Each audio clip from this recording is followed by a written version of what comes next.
perfect day.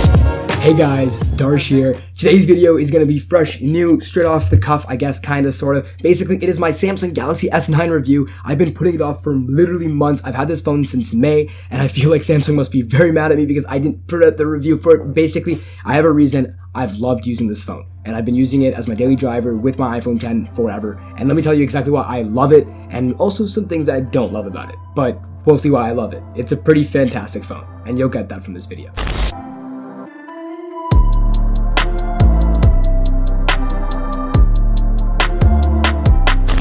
Alright, so looking at the design of the Samsung Galaxy S9, it's a pretty Samsung-y type looking phone, and let me explain.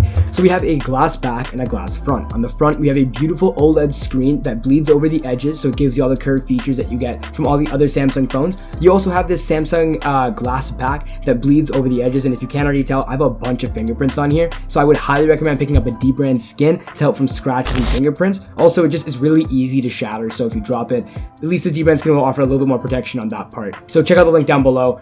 They're really cool. Looking back at the phone and the way that it looks and the way that it is beautiful. So on the front, as mentioned, we have a giant beautiful screen that has no notch at the top and just has a small bezel on the top and the bottom, which is nice here. You have a front facing camera, you have your speaker, and you also have a speaker down here which works together for stereo sound, which is fantastic when it comes to listening to music and watching videos and movies. It's great. Now on the back of the phone, we have a single camera, not a dual camera, so you're not actually going to get portrait mode or a telephoto lens. You're just going to get a normal camera for pictures, which is still amazing, and underneath it you have a fingerprint sensor. And yes, I said underneath because in the Galaxy S8, if you did not already know, there was the fingerprint sensor right here. So it was really weird and awkward placement. Having it down here is a lot more comfortable.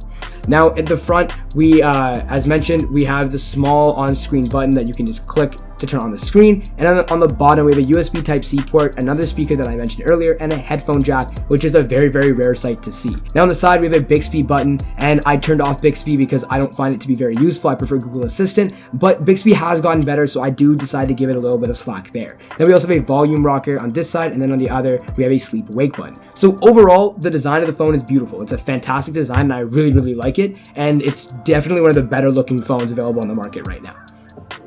Alrighty, so looking at the screen and overall multimedia uses of this phone. So this phone, as you may already know, is amazing for multimedia, and that's due to, for one, the amazing OLED screen that's on the front that bleeds over the sides. So for one, having it bleed over the sides really makes it more immersive, and no notch on the phone as well means that it's just a lot easier to watch videos because the notch doesn't get in the way and it doesn't take away from the actual viewing experience. Now, having as well stereo speakers on the top and the bottom also contribute really well to that overall immersive experience watching videos on this phone. This phone is genuinely amazing to watch videos and listen to music with, so I'd highly recommend it for that. It's genuinely really good. Now the screen, as I mentioned earlier, is super vivid. It's fantastic. It has super saturated colors like any other Samsung phone does, and it's definitely one of their trademarked features, and it's just great to see here on the Galaxy S9. It's one of the reasons I find myself consistently moving back to this phone, just because the speakers and the screen is so good. Now, as I mentioned earlier, there's no notch, and I can't stress enough how happy I am about it. That's just because I don't like the notch that much, but that's just me. But yeah, overall, screen and multimedia purposes, it's a pretty solid phone on that front as well.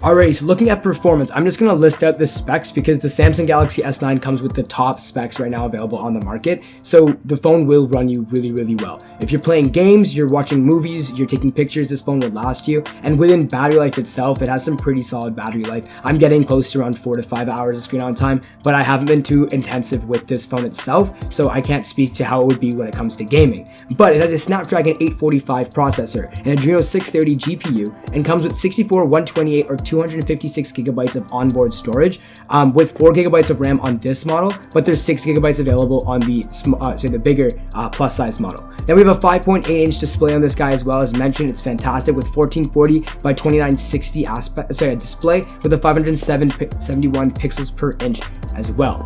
Now, the issue is with the battery, though it is good, it tends to overheat really fast, and I feel like that might be due to the glass back, but that's only when playing really graphic intensive stuff, like maybe playing Asphalt 8 or maybe even Fortnite on the phone itself.